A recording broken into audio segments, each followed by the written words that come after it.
Indonesia, negara agraris yang kekayaan alamnya sudah tak terbantahkan lagi. Ini primadonanya nih. Di sini bilangnya ikan garyang.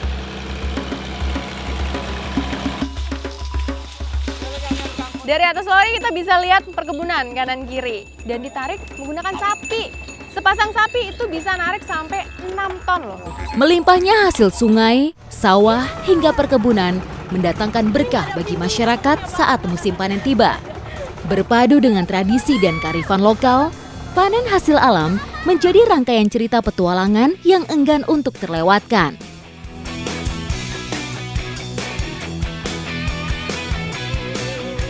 Sambi kalau di sini ya Bu, itu menarik kelapa yang sudah diikat seperti ini panjang menuju ke kampung supaya tidak berat untuk kita bawa.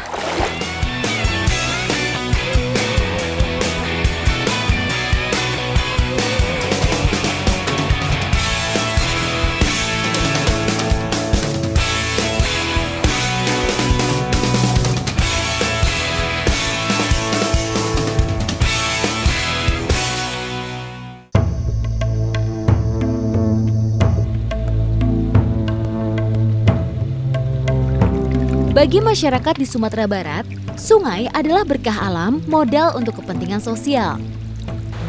Aliran sungai yang melintasi desa dikelola oleh aturan adat melalui tradisi Lubuk Larangan. Bagi masyarakat desa Jambak, Kecamatan Lubuk Sikaping, Kabupaten Pasamanan, pembukaan Lubuk Larangan adalah peristiwa yang sangat sayang untuk dilewatkan.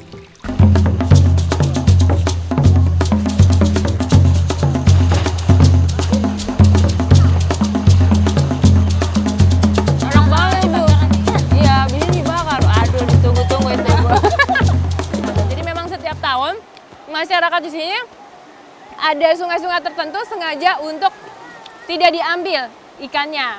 Nah, kebetulan di sini memang sudah lama sekali, sekitar hampir 2 tahun tidak diambil ikannya. Jadi ketika dibuka rame banget. Satu masyarakat tuh datang berbondong-bondong. Ada sekitar 1 kilometer panjang Lubuk Larangan yang dibuka di Sungai Batang Sumpur, Desa Jambak ini. Penerapan sistem lubuk larangan sendiri sebenarnya hampir sama dengan sistem budidaya ikan. Bedanya, ikan tidak disimpan di dalam tambak atau empang, melainkan dibiarkan hidup di habitat alamnya, yaitu sungai.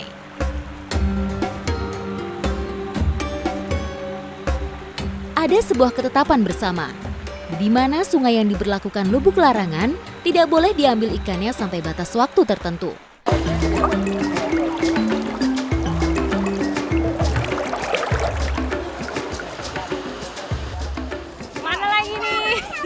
Saya udah siap megangin karung.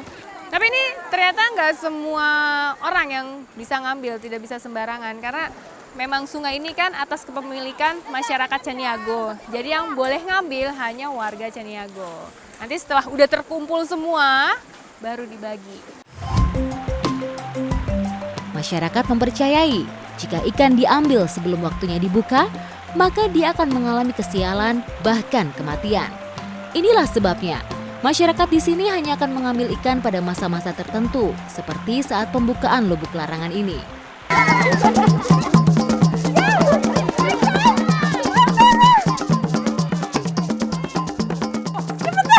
Itu ikannya, banyak banget itu yang dibawa.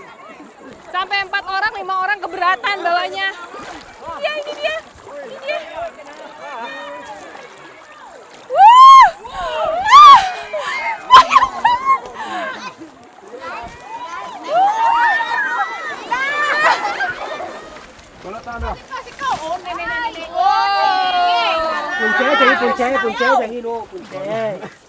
Iya, ini nih yang paling licin banget, paling besar yang saya lihat tadi. Ada lagi, Bang? Ini yang paling besar ya? Iya. Ini primadonanya nih. Di sini bilangnya ikan garyang, kalau di Sumatera Utara bilangnya ikan jurung, tapi yang lebih umumnya kita sebut ikan somah. Kalau dilihat dari bentuknya, ini seperti ikan mas, karena memang masih satu famili atau saudara nama ikan mas, masuk dalam genus Thor.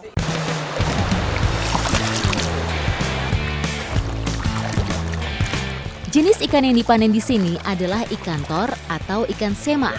yang hidup bergerombol di Sungai Lubuk Larangan.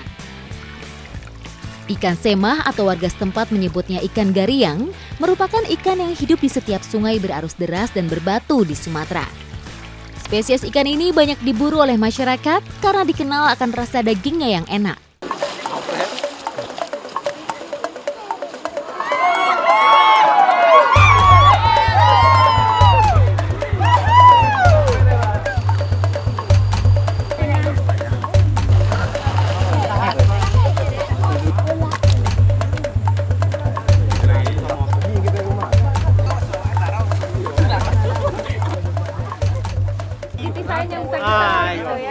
Yang kadang Speechless ya, lihat ikan sebanyak ini. Ini hasil yang kita dapat dari ujung sungai yang tadi.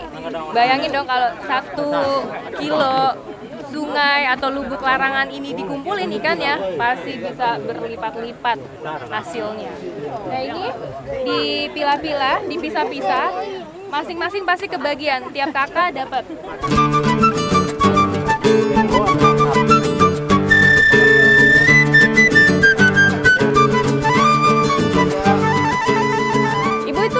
Matang. Ini saya baru masak nih. Kayak gimana sih nih ya rasanya? Katanya nih rasanya lebih enak dari ikan mas. Manis ya Bu ya? Cuman tulangnya banyak banget nih, durinya kecil-kecil. Enak loh. Wah, nggak rugi ternyata. Nyari ikan ini dari pagi sampai sore.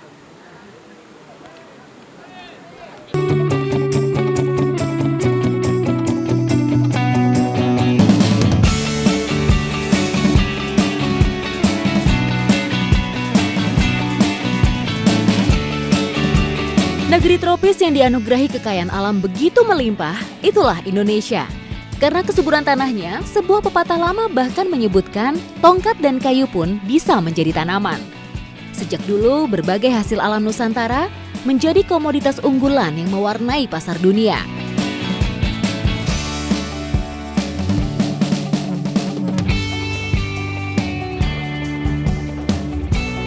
Salah satunya tebu yang sudah menjadi komoditas penting sejak berabad-abad lalu. Bahkan Indonesia pernah menjadi salah satu penghasil tebu terbesar di dunia dan Pulau Jawa menjadi sentra produksinya.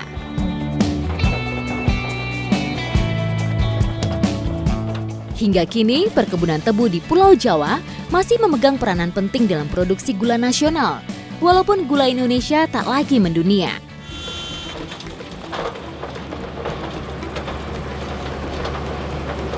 Banyak akses-akses yang sangat sulit untuk mengambil hasil panen tebu dari perkebunan ke pabrik. Makanya dipergunakan kereta lori atau kereta pengangkut tebu ini. Di banyak perkebunan tebu yang ada di Jawa, hanya tinggal beberapa saja yang menggunakan angkutan lokomotif sebagai transportasi utamanya. Dulu lokomotif tua ini menjadi transportasi andalan mengangkut tebu dari kebun menuju pabrik. Namun saat ini sudah mulai tergantikan dengan angkutan seperti truk. Musim panen tebu hanya datang sekali dalam setahun. Agar tebu bisa selalu panen, maka dibedakan waktu tanam dengan selisih 1 bulan dan pada saat curah hujan sedang rendah. Berkurangnya areal perkebunan tebu di Indonesia menjadi salah satu faktor kenapa produksi gula nasional kita menurun secara drastis. Kualitas gula yang dihasilkan dari tebu sangat dipengaruhi oleh faktor cuaca. Pada saat mendekati waktu panen, tingginya curah hujan bisa menyebabkan penurunan rendemen atau kadar sukrosa di dalam tebu. manis. Airnya banyak banget ya Pak? Banyak banget. Yang unik dari perjalanan di perkebunan tebu ini adalah jalur transportasinya yang cukup panjang sebelum nantinya diolah oleh pabrik.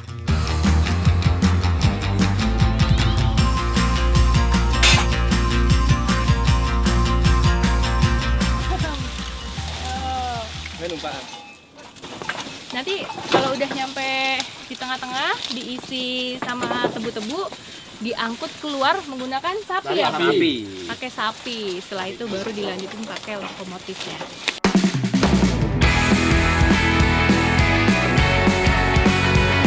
Areal perkebunan yang luas dan akses yang belum terhubung dengan baik memang menjadi salah satu kendala transportasi angkutan perkebunan tebu. Oleh karena itu, dibutuhkan angkutan tradisional seperti sapi untuk bisa menjangkau perkebunan yang letaknya jauh dari jalur lokomotif. Sebelum adanya lokomotif, sapi menjadi kendaraan pengangkut hasil perkebunan yang sangat diandalkan.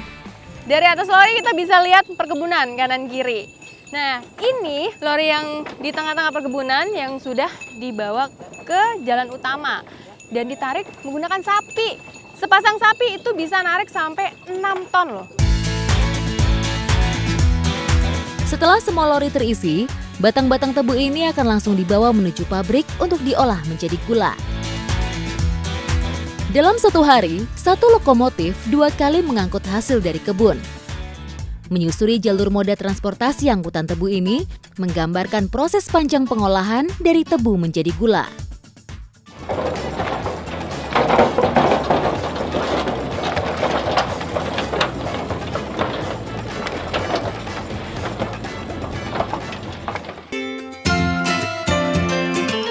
Tidak semua hasil kebun dijual oleh petani langsung ke pabrik. Banyak di antaranya yang menjual tebu ke pengolahan rumahan di sekitar perkebunan. Bukan untuk dijadikan gula pasir, tapi gula merah yang biasa dikonsumsi oleh masyarakat di sekitar perkebunan. Selain dijadiin gula pasir, biasanya tebu bisa dijadiin gula merah juga. Nah, ini salah satu alternatif penghasilan masyarakat selain bahan baku tebu itu dijual langsung ke pabrik. Nah, caranya ini tebunya diperes ya Pak ya, diperes airnya, kemudian baru dibilangnya digodok ini untuk tahap pembersihan. Jadi kalau misalnya kita lihat tuh ada busa-busa hitam, ini harus dibuang. Kalau nggak dibuang, nanti hasil gula merahnya jelek atau warnanya jadi nggak bagus. Nanti setelah itu baru ke tahap berikutnya. Pada prinsipnya, proses pembuatan gula merah dari tebu sama dengan pembuatan gula merah kelapa, aren, dan juga lontar. Setelah digiling, hasil niranya akan dimasak di wajan besar dan ditambah sedikit bubuk soda untuk mengangkat kotoran yang menempel.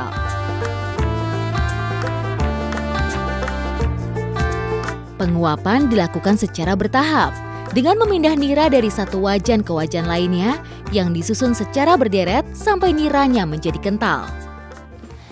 Ini tahap paling terakhir nih sebelum pencetakan. Jadi ini sengaja memang harus diaduk biar jadi lebih kental ya Pak. Kental dan warnanya berubah. Tadi kan warna gulanya tuh sedikit coklat, kecoklat-coklatan. Nah, kalau diaduk seperti ini nih, lama-lama menjadi kuning cerah.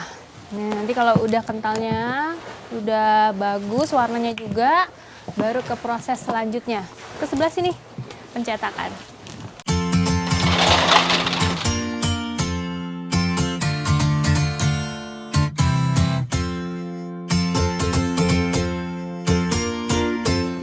Rasanya kalau gula merah yang dibuat dari tebu itu beda rasanya seperti dari kelapa ataupun aren. Saya kalau dari kelapa dia manisnya manis asin ya, ada asin-asinnya. Kalau aren pasti ada pahit-pahitnya.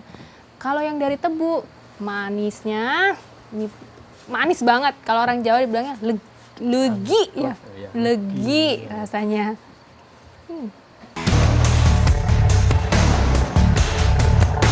Iya. Ini nggak ada pintunya, serem ya Pak. Nggak ada. Pulau Sumbawa dikenal sebagai salah satu penghasil jagung terbesar di Indonesia.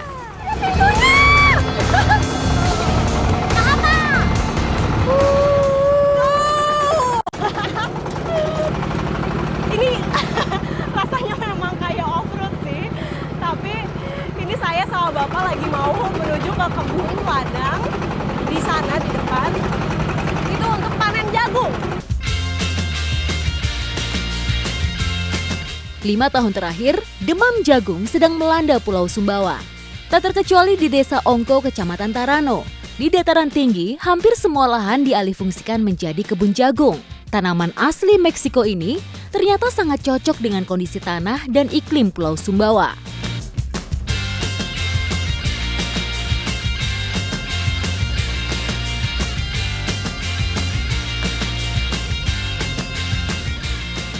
Ternyata saya baru tahu ladangnya itu se-ekstrim ini. Ini bukan kebun jagung biasa, tapi ini kebun jagung yang ada di lereng-lereng. Tuh, jadi miring begini nih kita posisinya.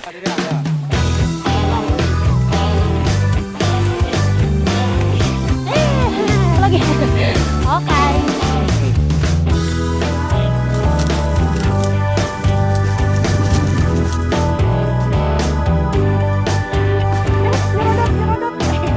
Waduh, semutnya banyak karena udah tua ya. Nah, ini prosesnya sih sebenarnya sama aja kayak panen jagung biasa, cuma alatnya di sini pakai ini nih, unik banget nih. Pakai bambu kayak begini nih. Ini yang diruncingkan atasnya supaya untuk mencongkel, membuka itunya ya, membuka jagungnya. Jadi kelihatan tuh isinya, tinggal dibelah. Nih, pakai ini alat. Yang mana ada lagi, Bang?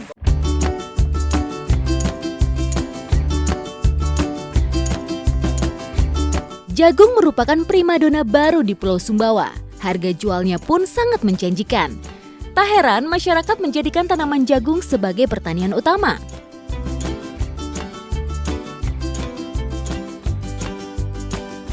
Kebun jagung di Sumbawa biasanya berada di lereng terjal.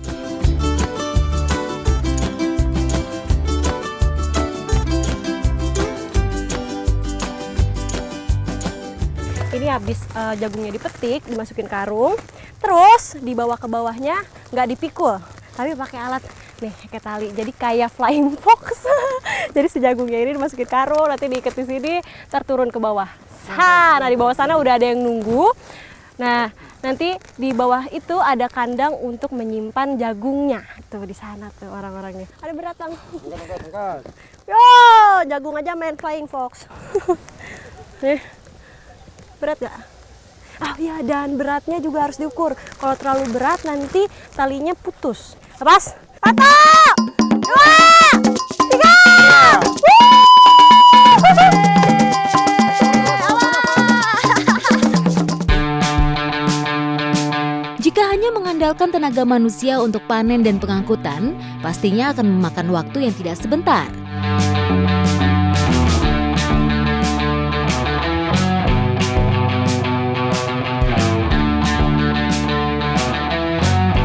Jadi terciptalah Flying Fox untuk mengangkut karung-karung jagung ini. Hemat tenaga, hemat waktu, dan pastinya hemat biaya.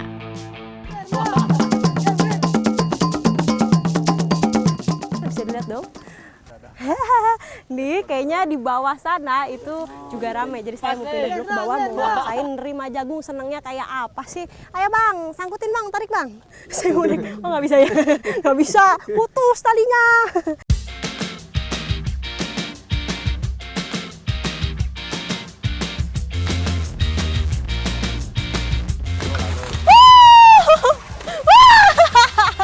Terlalu banyak. Nah ini suasana di bawah, tadi saya udah nyobain ngoper dari atas ke bawah, dan di bawah ternyata rasanya seperti ini. Kita bahagia sekali nunggu jagungnya turun dari atas ternyata ya. Tuh, tapi harus hati-hati juga karena kalau misalnya nggak hati-hati, nih ini bisa roboh karena beratnya jagung.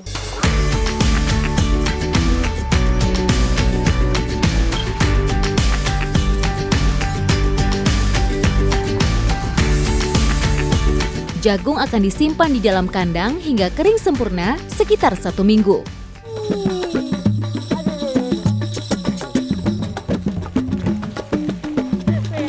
Akhirnya jagung saya datang juga ke bawah. Udah ditunggu-tunggu dari tadi. Sekarung nanti akan dikopek-kopek jagungnya.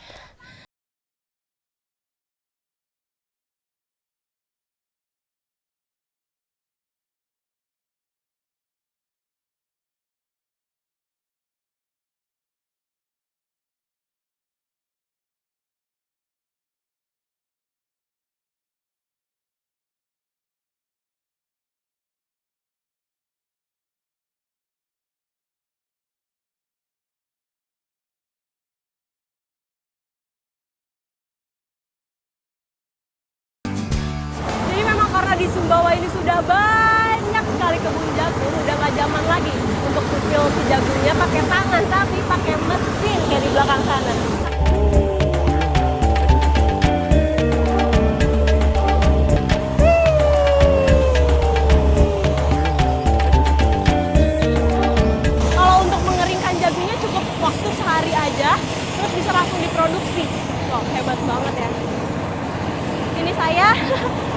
mau dipupil nih. Kulit udah pada kering di bawah matahari. Tapi seru.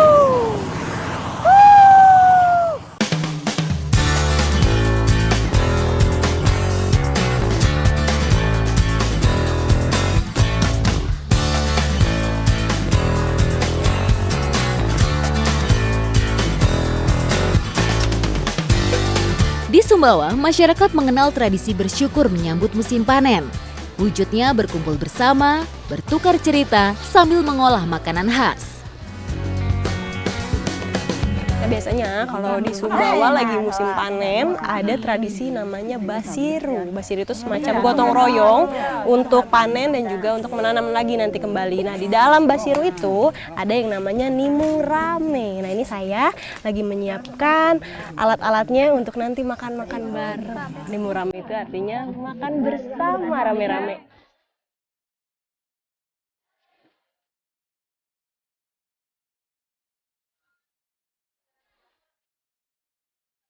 Tradisi Basiru di Pulau Sumbawa merupakan bentuk rasa syukur masyarakat. Kegiatan seperti ini dapat kita temukan mulai dari Bima di bagian timur hingga wilayah Sumbawa Besar di ujung barat.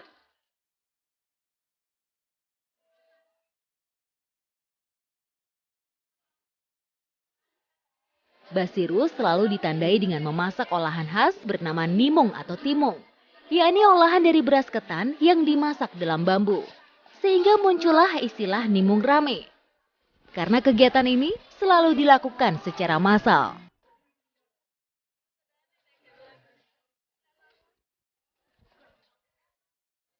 Untuk membuat nimung, harus ditambahkan santan dari hasil perasan kelapa tua. Tujuannya tentu untuk memperkuat cita rasa gurih dari beras ketan. Selain itu, minyak yang akan keluar dari santan akan membuat nimung tidak lengket pada daun dan bambu. Ini adalah proses peracikan santannya untuk nanti kemudian dimasukkan ke dalam bambu. Ini dicampur sama minyak, katanya supaya gurih. Supaya gurih ya Bu ya, tambahin minyak.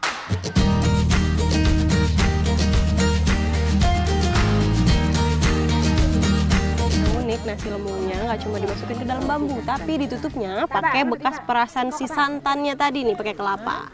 Begini. Tuh, ditutup di atasnya. Biar matang ya Bu ya, biar nggak keluar-keluar. Iya, biar nggak keluar berasnya. Ya pakai ini. Ini belum nyala apinya.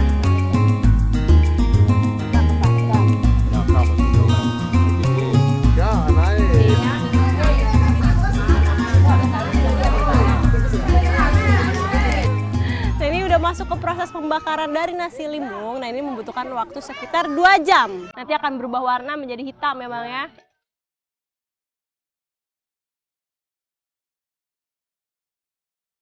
Bambu memang bukanlah penghantar panas yang baik. Itulah sebabnya memasak nimung memerlukan waktu yang sangat lama. Di sisi lain, memasak beras ketan dalam bambu diyakini akan menghasilkan cita rasa yang lebih kuat.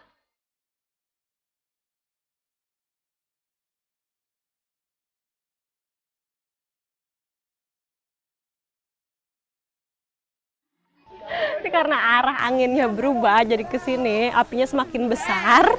Terus bapak-bapaknya lagi mau mindahin si kayu-kayunya agak dijauhin biar nggak terlalu panas. Kalau misalnya terlalu panas apinya, akhirnya nanti bakal angus, bukannya mateng tapi angus.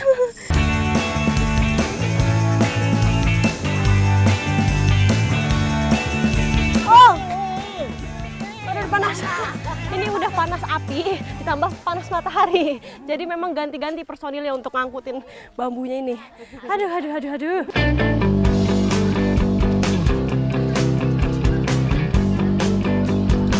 Kini saatnya menyajikan nimung.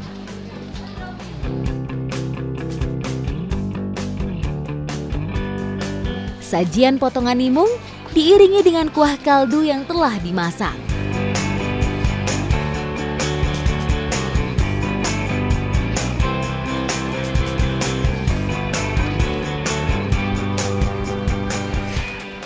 Ini sekarang saya lagi nyobain timung. Timung itu yang tadi beras ketan yang udah dibuat di bambu. Nah, jadinya seperti ini nih. Setelah udah dipotong-potong, dikeluarkan dari bambunya kayak begini bentuknya. Dan rasanya kayak ketan tapi gurih. Ini enak banget. Kalau di sini biasanya didampinginnya sama ayam santan nih, sama ini. Kuahnya berwarna kuning dan rasanya enak kali. Kayak opor.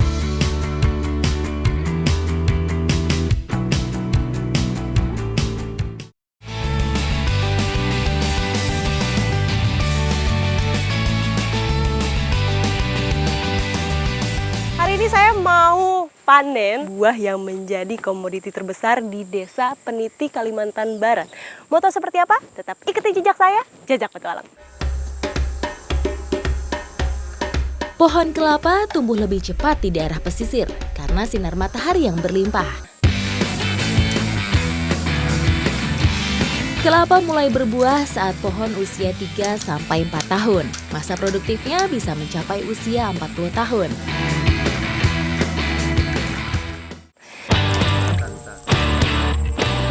Masyarakat Desa Peniti memanen kelapa 3 bulan sekali. Hasilnya mencapai 6.000 butir dari lahan seluas 7 hektar. Kelapa-kelapa ini selanjutnya dijual ke kota dan luar daerah.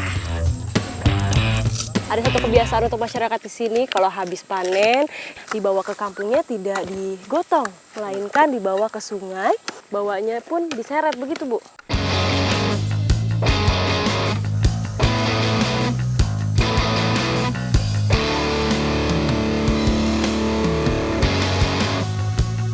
Kita udah mulai sambi kalau di sini ya Bu. Sambi yaitu menarik kelapa yang sudah diikat seperti ini panjang menuju ke kampung supaya tidak berat untuk kita bawa.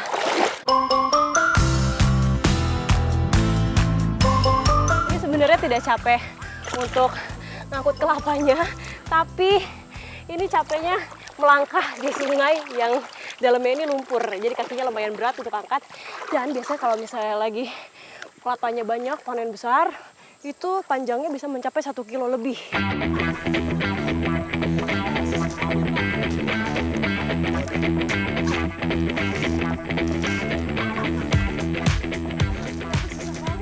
Setelah kelapanya dipanen, biasanya masyarakat langsung bawa kelapa-kelapanya ke langkau. Nah, di langkau ini adalah tempat penyortiran antara bedain yang mana yang masih baka dan juga yang udah kopra. Jadi perbedaannya terlihat jelas ketika sudah dibelah seperti ini.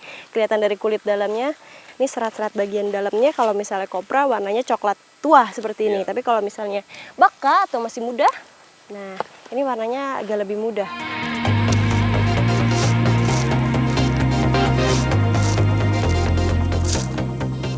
Mengolah baka ini untuk menjadi olahan khas di sini. Ikuti jejak saya, Jajak Petualang.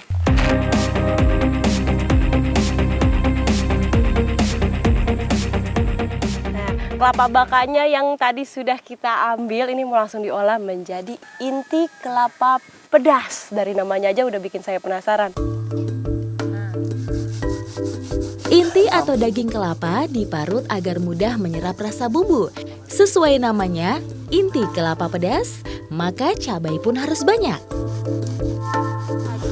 Ini semuanya Bu cabainya. Nah, untuk menambah cita rasa gurih dan juga asin, ini ditambahkan dengan ikan teri bumbunya. Biasanya kalau ikan teri itu kan nggak disatukan sama bumbu, dipisah. Tapi kalau ini ditumbuk bareng, supaya rasanya lebih meresap lagi ya Bu, lebih enak.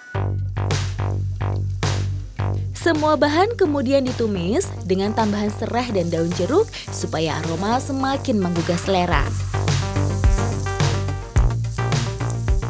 Nah, ini kalau misalnya udah mulai mateng, dari fisiknya sih mirip sama ini ya Bu, serundeng. Ya, hampir sama. Cuma kalau ini kan pakai ikan teri, biasanya serundeng itu pakai ayam. Dan aromanya ini udah enak banget. Saya udah gak sabar untuk nyobain.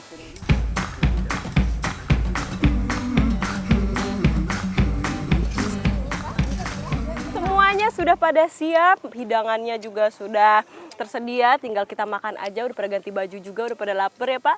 Enaknya memang dinikmatinnya bareng-bareng tentunya.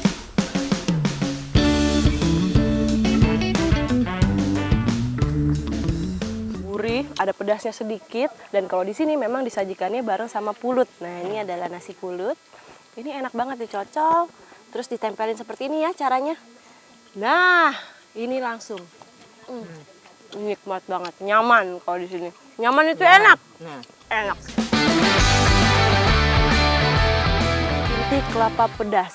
Rasanya enak, mengolahnya juga tidak sulit ya Bu ya. Gampang. Dan sering kita temui juga bahannya. Jadi tetap ikuti jejak saya, Jejak Petualang.